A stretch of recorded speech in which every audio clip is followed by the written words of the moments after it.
অপেক্ষার অবসান ঘটিয়ে HTC কিন্তু অফিসিয়ালি নিয়ে আসলো Wildfire E7 Life। এটি একটি বাজেট ফ্রেন্ডলি স্মার্টফোন।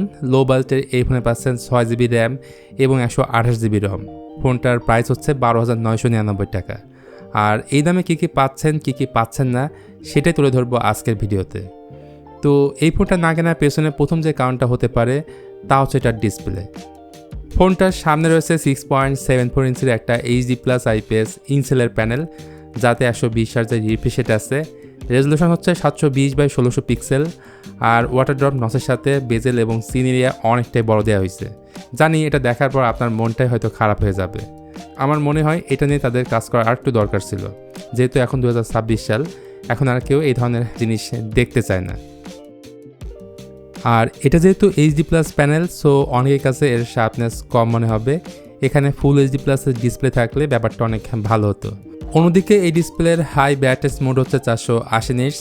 স্বাভাবিকভাবে ডিরেক্ট সানলাইটের মধ্যে ডিসপ্লে ভিজিবিলিটি অনেকটাই কম পাবেন।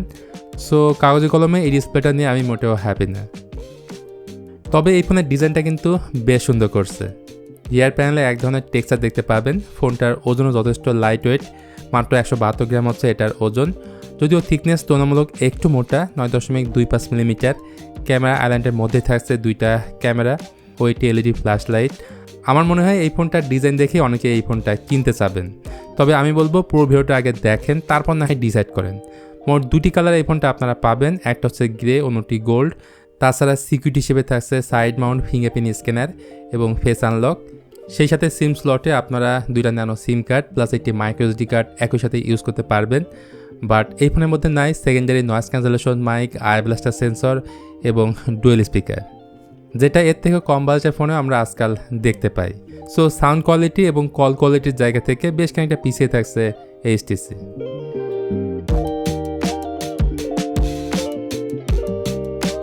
দেন এবার যদি আমরা এই ফোনটার পারফরমেন্সের দিকে আসি, তো পয়সা হিসেবে এটার মধ্যে থাকছে ইনিসক T615, যা 12 ন্যানোমিটার টেকনোলজির একটা চিপসেট।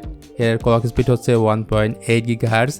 স্টোরেজ টাইপ হিসেবে রয়েছে eMMC 5.1। এখানে ইউএফএস জাতীয় কিছু একটা থাকলে আর একটু ভালো হতো।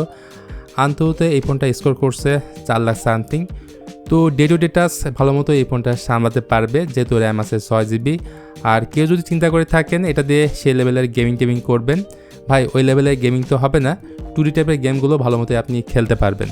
ভালো বিষয় হলো এই ফোনে আপনারা লেটেস্ট ওএসটাই পাচ্ছেন Android 16। HTC পরবর্তীতে আপডেট দিবে কিনা এটা তারা কোথাও মেনশন করেনি, তাই আমরা ধরে নিতেই পারি মেজর কোনো আপডেট আমরা এই ফোনে পাচ্ছি না। ব্যাটারি আছে 5000 mAh আর ফোনের বক্সে পাওয়া যাবে মাত্র 10 ওয়াটের একটা চার্জার, যেটা দিয়ে ফুল চার্জ করতে প্রায় 2 ঘন্টার উপরে সময় লাগবে। আমার মনে হয় এখানে কমপক্ষে 15 ওয়াটের চার্জার দেওয়ার দরকার ছিল। ক্যামেরা সেকশনে আসলে এই ফোনের রিয়ারে পাওয়া যাবে দুইটা ক্যামেরা, যার মধ্যে একটা থাকছে 50 মেগাপিক্সেলের প্রাইমারি ক্যামেরা। পরবর্তী ক্যামেরাটা হচ্ছে একটা AI লেন্স। আর সামনে চলে আসলে পাওয়া যাবে একটা 8 মেগাপিক্সেলের সেলফি ক্যামেরা। এই ফোনের ক্যামেরা কোয়ালিটি সব মিলিয়ে আমি বলবো এভারেজ গ্রেডের। যদি বেশি আলোতে ছবি তোলেন তাহলে ভালো ছবি পাবেন, যেখানে HDR ব্যালেন্স ভালোই, বাট শার্পনেস অনেকটাই কম পাবেন। স্ক্রিন টোনও অতটা ভালো আসে না। অন্যদিকে আমরা কম বেশি সবাই জানি কম দামি ফোনে লো লাইটের ছবি খুব একটা ভালো আসে না, এটা একদমই একটা কমন ব্যাপার। ভিডিও ক্ষেত্রে এই ক্যামেরায় 1080p 30fps ভিডিও করা যাবে।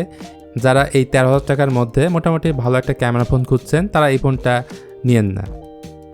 তো HTC Wildfire E7 Life বাংলাদেশে একদমই নতুন এসেছে এবং এই বছরে তারা কিন্তু বাংলাদেশে প্রথম অফিসিয়াল ফোন নিয়ে আসলো।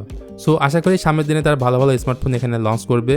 তবে এই ফোনে কিছু জিনিস আমার কাছে মোটেও ভালো লাগেনি, যেমন এই দামে HD+ ডিসপ্লে, সিন বেজেল অনেকটাই বড়, IP রেটিং নাই, 10 ওয়াটের চার্জার, ক্যামেরা কোয়ালিটিও খুব একটা ভালো না, স্টিরিও স্পিকার নাই, নয়েজ ক্যান্সেলেশন মাইক নাই। তবে 13,000 টাকার ফোন হিসেবে এই ফোনের ডিজাইন, বেশি রামের অপশন, লেটেস্ট Android 16 এই বিষয়গুলো কিন্তু ভালো লাগছে। এখন আপনি ডিসাইড করবেন এই ফোনটা আপনি কিনবেন নাকি।